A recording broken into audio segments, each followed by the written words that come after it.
So the question is, what is love? Watch this. Baby, don't hurt me. What is love? What? What is love? The bond I share with another person. What is love? It's a great feeling of caring and compassion towards others. What is love? When you like someone a lot and it's so much, yeah. What is love? A bond between two people. If it's a noun. Compassionate somebody. Love is awesome. Love is infinite. Baby, don't hurt me. Giving your all for someone, like just you become to be about that person. Does that make that was that a right sentence? That wasn't a sentence, was it? Service. What is love? Compassion and kindness. God.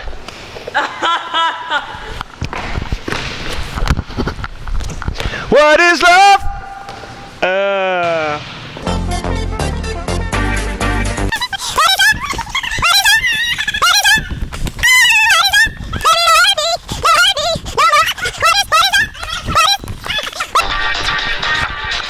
The compassion and forgiveness of others.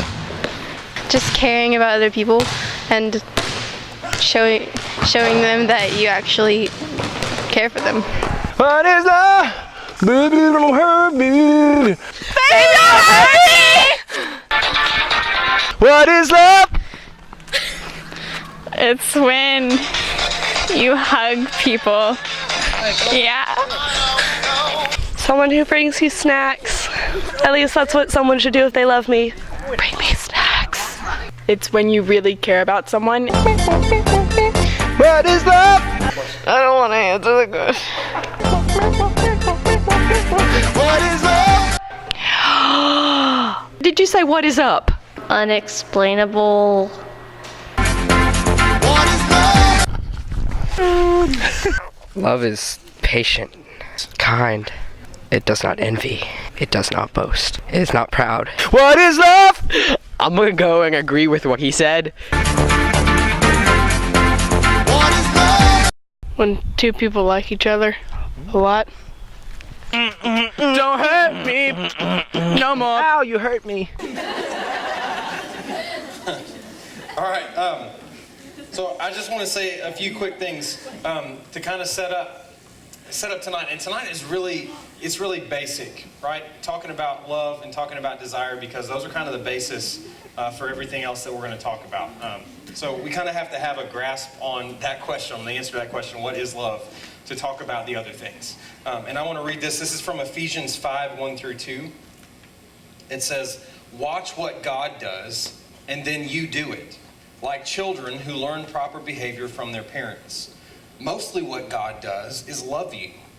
Keep company with God and learn a life of love. Observe how Christ loved us. His love was not cautious, but extravagant. He didn't love in order to get something from us, but to give everything of himself to us. Love like that." I want to read that again. His love was not cautious, but extravagant. He didn't love in order to get something from us, but to give everything of himself to us. Love like that. So just in general, you guys know this, but love is confusing, right? And even the word that we use for love, we use it in so many different ways. Like, I love my wife. It's true. And I love burritos, right? So, like, I love my sons. I love them. And there was a middle school girl in the cafe earlier who said, "I love to pass gas." So, this is a true story. This is a true story. And I agree. I mean, who doesn't love that? But, so how do we use that same word, love, for so many different things, for our relationships with our significant others, for our spouses, children, parents, siblings, food, gas. How do we use the same word, love, for all of those things? It's really confusing, and it's really important to think about what that word actually means to you when it comes down to it. The other thing that is kind of important to think about when talking about this topic is desire, right? Desire can be really healthy. Desire leads people to do great things like come up with cures for diseases. Like desire drives people forward to do things. But desire, if it's expressed in an unhealthy way, can be really damaging to us. When we have desire in relationships or outside of relationships, and that leads us to do things that we regret, that can be damaging. When we have desire to get on the internet and surf porn sites, that can be incredibly damaging. Like when we have desire, there's lots of desire that can be expressed in unhealthy ways. And a lot of times we confuse the two. We confuse love and desire, and we call desire love. And so it's really important also to think about the difference between those two. Here's a quick story to maybe illustrate the difference between desire and love. So lots of people like kissing, okay? Don't act like you don't. So everybody's like, oh, it's not me. Lots of people like kissing, right? So I like kissing. I like to kiss my wife. She's lovely. Anyway, there's a story about a young married couple, right? They liked kissing each other. That was a desire that they had. The husband desired kissing his wife. The wife desired kissing her husband. But something happened. So early in their marriage, I read this story just today. Early in their marriage, the wife got some kind of tumor in her face, in her cheek, right? And in order to remove it, the doctor had to do surgery. And while doing the surgery, ended up severing some kind of nerve in her face. And so this caused her mouth to kind of become disfigured and not work properly, right? So things like kissing became difficult for her. And so the husband in that situation, I guess he had two choices, right? He could act based on his desire, which is, I desire for me, I desire to kiss my wife. And it's kind of self-focused. I want to do that. Or he could choose love. And the doctor who was there, I guess, wrote this story down and kind of told the story like this. He said he came into the room after the surgery and to break the news that he'd severed the nerve while he was doing the surgery, and that her face was going to be permanently kind of disfigured. So came into the room and she said, I'm noticing that my face is kind of funny. Is it always going to be like this? And the doctor said, I'm sorry to tell you that it is.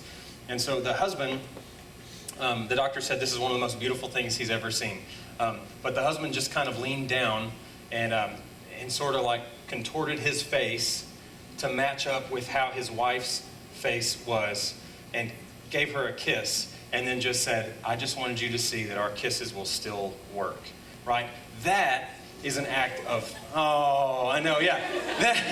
That is an act of love, right? So desire is often, it's often self-focused, self-motivated, but what Christ calls us to is love, which puts others' needs, others' wants, others' feelings before our own.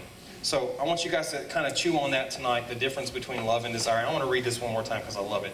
Ephesians 5:1-2. Watch what God does, and then you do it. Like children who like children who learn proper behavior from their parents. Mostly what God does is love you. Keep company with God and learn a life of love. Observe how Christ loved us. His love was not cautious, but extravagant. He didn't love in order to get something from us, but to give everything of himself to us. Love like that. Let's pray.